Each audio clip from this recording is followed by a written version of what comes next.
Keyshia Cole just revealed Birdman did some nasty things to her back in 2014. What part of your story do you think people still get wrong, even after all these years? From the way she was lashing out, to that messy arrest, to how her whole career kinda lost its spark, and now it's all starting to make sense. So back then, Keyshia was at the top of her game. Platinum albums, sold out shows, her voice everywhere. And just when it looked like she'd found real love, she got caught up with Birdman. People thought it was a power couple moment, but behind the scenes was pure chaos. According to Keyshia, that relationship had her losing herself.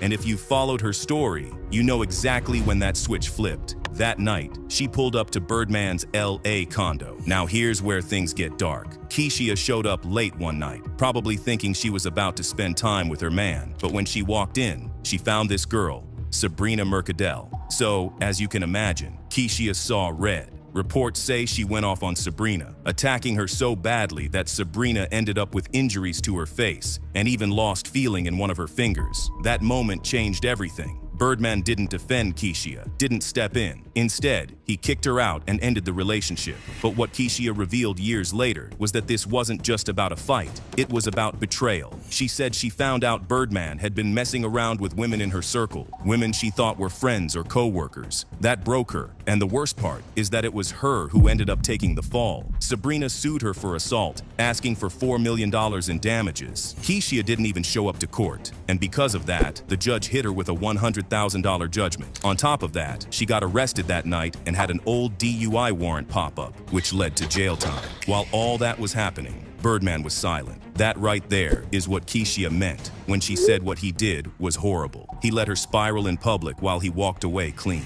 Now think about this. Keyshia was fighting for her image, her freedom, and her sanity, while Birdman was still running his empire. She said in interviews that she felt humiliated, not just because of the cheating, but because of how quickly people in the industry turned on her. Producers she'd worked with, artists she'd supported, suddenly nobody wanted to touch her name. That whole incident followed her for years. She had to pay Sabrina over $100 grand. The IRS came after her for back taxes, and Birdman never publicly acknowledged his role in the mess. But in her recent reflections, Keyshia didn't just blame Birdman. She admitted that she came from an environment where fighting back was the only way she knew how to survive. So when she felt disrespected in love, her first instinct was to throw hands. And now that she's older, she says she's not that person anymore. She's learned the hard way that not every battle deserves your energy, especially when the person you're fighting for isn't fighting for you. But despite all of it, Keyshia came out stronger. She learned to protect her energy, focus on her son, and build again from the ground up. She even said in interviews that she's forgiven a lot of people who wronged her, but she ain't forgetting. And honestly, that's what makes this whole story hit harder. Because behind that tough Oakland energy and powerhouse vocals, there's a woman who just wanted real love. Virginia Giuffre's family just dropped a huge bombshell, claiming they finally have proof Virginia didn't take her own life. When Virginia's lifeless body was found on her farm in Australia in April 2025, the authorities immediately ruled it was self-inflicted. But no one who actually followed Virginia's story believed that.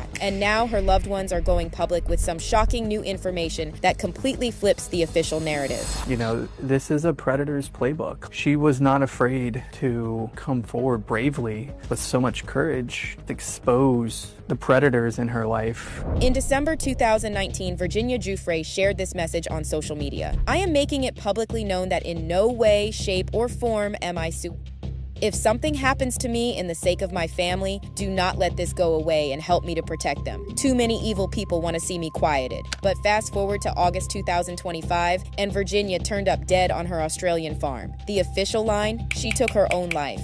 But now that Virginia's memoir Nobody's Girl has finally hit the shelves, her death seems sketchier than ever. In the book, Virginia brings up that 2019 social media post and explains she wrote it after someone warned her the FBI might try to unalive her life to protect the ultra-rich and well-connected. Virginia writes, "If I died suddenly, no one should believe that it was an accident." Now you probably remember the headlines from April. Epstein accuser Virginia Giuffre takes own life. The mainstream media even tried to pin this theory on Virginia's family, claiming they're the ones who told the authorities Virginia took her own life. Virginia Giuffre, who accused Prince Andrew of sexual assault, has died.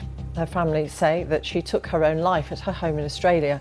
She was 41. But here's the thing. Virginia's family never said they 100% believe Virginia took her own life. In fact, her father and other family members are alleging something different. Allegedly, the family recently found a new note from Virginia, the real note, not the one that the police claim they found next to her body. And in this note, Virginia again repeated that same claim from her 2019 post that she would never take her own life and abandon her children. According to Virginia's brother, Virginia was prevented from seeing her children for months before she died, and she wanted nothing more than to stay and fight for them. But here's where it gets sketchy. Before she died, Virginia had been physically mistreated by her husband, Robert Giuffre, the father of her 3 children, and now a lot of people are wondering if Robert might have been involved in her death. On top of that, Virginia's father is now publicly calling on the authorities to investigate his daughter's death, and he's convinced there was foul play involved. I can't believe that this is happening.